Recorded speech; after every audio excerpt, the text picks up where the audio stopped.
தினம் தினமும்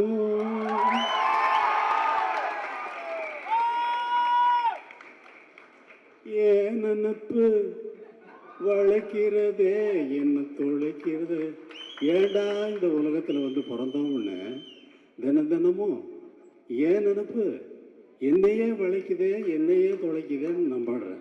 அவ்வளோதான். அதை வந்து தினம் தினமும் ஓ நினப்புன்னு கதாநாயகிக்கு போட்டாச்சு. அதை பாடுறதுக்கு சஞ்சய் சுப்பிரமணியம் அவர்களை வச்சு நான் பாட்டை எடுத்துட்டேன். எடுத்துனதுக்கு அப்புறமா வந்து வெற்றிமாறன் வந்து இல்லை சார் உங்கள் வாய்ஸ் வேணும்னாரு. அப்புறம் அவருக்குன்னு ஒரு பாட்டு மனசில் ஒரு மாதிரியாக இருக்கு அப்படின்னு சொல்லி பாட்டேன். மனசில் ஒரு மாதிரியா இருக்கு. அமைதியா கேளுங்க. மனசில் ஒரு மாதிரியா இருக்கு அப்படின்னு அவரை பாட வைக்கிறதுக்கு அவர் சொல்லி அவர் எவ்வளோ பெரிய ஆள் தெரியுமா. அவர் கர்நாடக மியூசிக்கில் ரொம்ப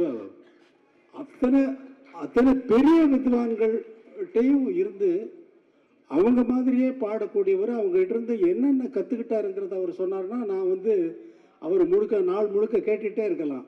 அப்படிப்பட்ட ஒரு சங்கீத வித்வான் அவரை கூப்பிட்டு சினிமாவில் பாட வச்சுட்டேன். இங்கே கூப்பிட்டு இழுத்து பிடிச்சி இங்கே வாங்க இங்கே வந்து பாடுங்கன்னு சொல்லி அவர் ரொம்ப நன்றி சஞ்சய் சுப்பிரமணியம். அதே மாதிரியா வேற என்ன பேசுறதுன்னு தெரியல. இந்த விடுதலையை வந்து உங்களை மாதிரியே நான் ரொம்ப ஆவலோடு எதிர்பார்த்துக்கிட்டு இருக்கேன். ஏன்னா நான் தான் முதல்ல பார்ப்பேன். எனக்கு அப்புறம் தான் நீங்கள்லாம் பார்க்க முடியும். நான் தானே முதல் ரசிகன். எனக்கு தானே முதல்ல போட்டு காட்டுறீங்க. இப்போ நீங்களே பார்க்கறதுக்காக படம் எடுக்கிறீங்க இல்லை, எல்லாரும் பார்க்கறதுக்கு தான் படம் எடுத்திருக்காரு. இந்த படத்தை ரொம்ப ஆவலோடு எதிர்பார்த்துக்கேன். எல்லாரும் எதிர்பார்க்கறது வந்து ஃபர்ஸ்ட் பார்ட்டை நினச்சிக்கிட்டு செகண்ட் பார்ட்டில் இப்படி தான் வரும்னு எதிர்பார்க்காதீங்க. அவர் வேற ரூட்டில் ட்ராவல் பண்ணுறாரு. அது நான் ஒரு மாதிரி இமேஜின் பண்ணிட்டு நான் என்னென்னமோ பேத்திக்கிட்டு இருந்தேன் அவரோட ரொம்ப. இப்போ ஆனால் அதெல்லாம் மீறி வந்து ஒரு நல்ல ஒரு வெற்றி படமாக வந்து இதை வந்து ஆக்கணும். இந்த படம் வந்து நல்ல வெற்றி அடையணும். ஏன்னா அவ்வளவு உழைப்பு இருக்கு. இவ்வளவு பேரை நல்லா உழைச்சிருக்காங்க. ராஜீவ் மேனன் சாரை பார்த்தா அவர் யாருன்னு கேட்டேன். நான் எனக்கு தெரியாது, நான் பார்த்ததில்லை. கேட்டு யார் அவர் சார்? ராஜீவ் மேனன் சார். யார் இந்த கேமரா பண்ணுவார்? அவராக? ஆமாம் அவர் தான். என்ன சார்? அதே மாதிரி சேத்தன் இந்த ரொம்ப அவர் செகண்ட் பார்ட்டில் இவர் நான் எதை பார்த்து ரொம்ப பாராட்டணும் அதெல்லாம் வெற்றிமாறன் கட் பண்ணிட்டாரு.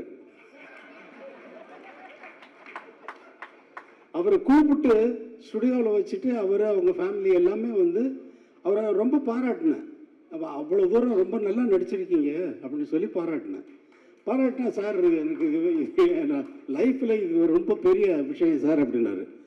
ஆனால் அதெல்லாம் நான் வந்து எதிர்பார்த்து பார்த்தா சார் அதெல்லாம் கட் பண்ணிட்டாரு வெற்றிமாறன். ஆனால் அவர் தானே டைரக்டர், அவர் டிசைட் பண்ணுறாரு. அவர் டிசைட் பண்ணுறது தான் நம்ம படமாக பார்க்குறோம். இந்த ஒரு படத்தை உருவாக்குறது ஒரு ரொம்ப கஷ்டமான விஷயம்.